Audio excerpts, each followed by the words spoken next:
बातमी क्रिकेट विश्वातून. भारत आणि इंग्लंड महिला यांच्यात एकमेव कसोटी सामना लॉर्ड्सवर खेळवला गेला, ज्यात भारताने इंग्लंडला 270 धावांनी नमवलं आणि ऐतिहासिक विजयाची नोंद केली.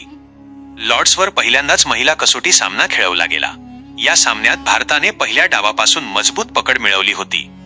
या सामन्यात भारताच्या वाट्याला प्रथम फलंदाजी आली. भारताने पहिल्या डावात 285 धावा केल्या, तसेच इंग्लंडला पहिल्या डावात 170 धावांवर रोखलं आणि 115 धावांची मजबूत आघाडी घेतली.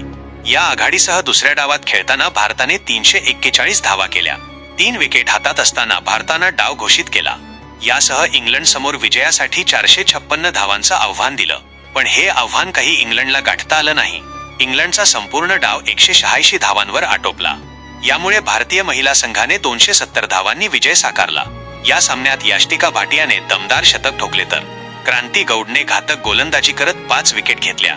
याचबरोबर स्मृती मानधना आणि हरमनप्रीत या सर्वच खेळाडूंच्या कामगिरीमुळे भारतीय महिला संघाने ऐतिहासिक विजय संपादन केला. ही आत्ताची क्रिकेट विश्वातील मोठी बातमी.